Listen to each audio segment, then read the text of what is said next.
வணக்கம். தயவுசெய்து இந்த ஆடியோவை முழுசாக கேளுங்க. அதிமுகவுக்கு ஒரே ஒரு கொள்கை தான். என்ன அப்படின்னு பார்த்தா ஊழல்.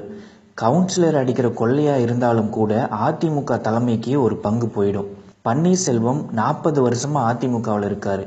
சசிகலா, பன்னீர்செல்வம், நத்தம் விஸ்வநாதன் மற்றும் பல பேர் ஜெயலலிதாவோட உண்மையான விசுவாசிகள் மற்றும் அடிமைகள். இவங்க எல்லாருமே கூட்டு திருடர்கள் தான். அடிக்கிற கொள்ளையில் அவங்களுக்கு ஒரு பங்கு, ஜெயலலிதாவுக்கு ஒரு பங்கு. அதுதான் டீலிங். இவங்க எல்லாருக்குமே பல ஆயிரம் கோடிகள் சொத்து வச்சிருக்காங்க. பன்னீர் என்ன காமராஜர் போல சொந்த வீடு கூட இல்லாதவரா என்ன?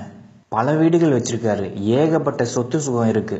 கொள்ளையில சரியா பங்கு கொடுக்காத காரணத்தினால நத்தம் விஸ்வநாதனை பிஜேபி கிட்ட போட்டு கொடுத்துட்டாங்க ஜெயலலிதா. மற்ற கொள்ளைக்காரங்க ஒற்றுமையா தான் கொள்ளையடிச்சுக்கிட்டு இருந்தாங்க. ஜெயலலிதா இறந்த பிறகும் கூட கொள்ளையில எந்தவித மாற்றமும் இல்லை. ஜெயலலிதாவுக்கு போக வேண்டிய பங்கு சசிகலாவுக்கு போக ஆரம்பிச்சது. அவ்வளவுதான் வித்தியாசம். ஒரே ஒரு தேர்தலில் எங்க கூட கூட்டணி வைங்க, சொத்து குவிப்பு வழக்கில் இருந்து உங்களை நாங்கள் விடுவிக்கிறோம், எந்த மேல்முறையீட்டுக்கும் போகாத வகையில் எல்லாரையும் நாங்கள் சரி கட்டிடுவோம் அப்படின்னு பிஜேபிக்காரங்க ஜெயலலிதா கிட்ட சொல்றாங்க. ஆனால் இந்த டீலிங்க்கு ஜெயலலிதா ஒத்துக்கல. எக்காரணத்தை கொண்டு பிஜேபியோட கூட்டணி வைக்க மாட்டேன் அப்படின்னு ஜெயலலிதா ரொம்ப உறுதியாக இருந்தாங்க. பிஜேபி கூட சேர்ந்தா ஒரு முஸ்லீம் ஓட்டு கூட அதிமுகவுக்கு வராதே அப்படின்ற பயம்தான்.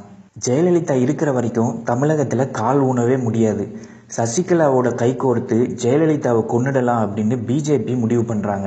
ஜெயலலிதா இறந்த பிறகு சசிகலாவை முதல்வராக்கணும், அதிமுக பிஜேபியோட கூட்டணி வைக்கணும் அப்படின்றது தான் பிஜேபிக்கும் சசிகலாவுக்கும் உள்ள டீலிங். இந்த திட்டத்தை பற்றி சசிகலா பன்னீர்கிட்டையும் சொல்கிறாங்க. ஏன்னு பார்த்தா அவர் தான் தீவிர விசுவாசி மற்றும் அடிமையாச்சே, அதனால தான். பன்னீருக்கு அந்த டீலிங் ரொம்ப பிடிச்சிருந்தது. பன்னீர்செல்வம் எப்பவும் போல அமைச்சராக இருப்பார் அப்படின்றது தான் அவருக்கு கொடுக்குற வாக்குறுதி. திட்டம் போட்ட மாதிரி ஜெயலலிதாவை கொன்னுடுறாங்க. ஆனால் எதிர்பாராத விதமாக டிசம்பர் 5 அன்னைக்கு பன்னீர்செல்வத்தை தான் முதல்வர் ஆக்கணும் அப்படின்னு பிஜேபியோட வெங்கையா நாயுடு சசிகலாவை நிர்பந்தம் செய்கிறாரு. சசிகலாவுக்கு ஒன்றுமே புரியல. பிஜேபியை நம்பி ஏமாந்துட்டோமே அப்படின்னு ஷாக் ஆயிட்டாங்க. சசிகலாவுக்கு தெரியாம பிஜேபியோட பன்னீர்செல்வம் மறைமுகமாக ஒரு டீலிங் போட்டிருந்தாரு. சின்னம்மா எல்லா விஷயத்தையும் என்கிட்ட சொன்னாங்க. நீங்க சின்னம்மாவை முதல்வர் ஆக்குனா அவங்க குடும்பத்தில் இருக்கிற 25 பேரும் கூட வருவாங்க. நீங்க தமிழ்நாட்டில் செய்ய நினைக்கிறத செய்து முடிக்கிறது ரொம்ப கஷ்டம். ஆனால் என் குடும்பத்தில் நானும் என்னோட பையனும் மட்டும்தான் அரசியலில் இருக்கும். 40 வருஷம் அடிமையாக இருக்கிற அனுபவம் எனக்கு இருக்கு. நீங்கள் என்ன முதலமைச்சர் ஆக்கிடுங்க, உங்களுக்கு நான் விசுவாசமாக இருப்பேன் அப்படின்னு பிஜேபி கிட்ட பன்னீர்செல்வம் சொல்லியிருக்காரு. அவங்களும் அந்த டீலிங்க்கு ஒத்துக்கிட்டாங்க. அதனால தான் டிசம்பர் 5 அன்னைக்கு பன்னீர்செல்வம் முதலமைச்சர் ஆகிறாரு. ஆனால் சசிகலா தரப்பினர் பிஜேபி கிட்ட தொடர்ந்து பேசிக்கிட்டு இருந்தாங்க. எப்படியாவது சசிகலா முதல்வர் ஆக்குங்க அப்படின்னு கெஞ்சிக்கிட்டு இருந்தாங்க. சொத்து குவிப்பு வழக்கு, தீபா, சசிகலா புஷ்பா, இது மூலமா உங்களை அழிச்சிடுவோம் அப்படின்னு பிஜேபி சசிகலா தரப்பினரை மிரட்டுறாங்க. 2 மாசம் ஓடி போயிடுச்சு. இவங்களுக்கு பயந்தா ஒண்ணுமே செய்ய முடியாது. துணிஞ்சு களத்துல இறங்கிடலாம்.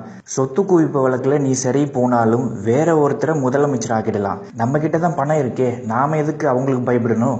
நீ இன்னும் சில தினங்கள்ல முதலமைச்சர் ஆயிடுவ, அதை யாராலையும் தடுக்க முடியாது அப்படின்னு ரஜினி படத்துல வர இன்டர்வல் சீன் மாதிரி நடராஜன் சபதம் போடுறாரு.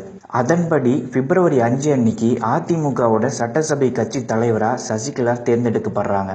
இது திடீர்னு நடந்ததுனால பன்னீர்செல்வத்தால பிஜேபி கிட்ட ஆலோசனை கேட்க முடியல.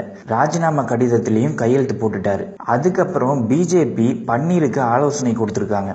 என்ன செய்யணும் அப்படின்னு பிஜேபி திட்டம் தீட்டி பன்னீருக்கு கொடுத்துருக்காங்க. எல்லாத்தையும் ரெடி பண்றதுக்கு 2 நாள் ஆயிடுச்சு.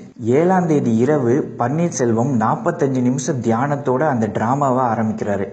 பிஜேபியோட ஐடி விங், டிஎம்கேவோட ஐடி விங் மற்றும் அனைத்து தொலைக்காட்சிகளும் பன்னீர்செல்வத்தை ஒரே இரவுல ஹீரோவாக்குறாங்க.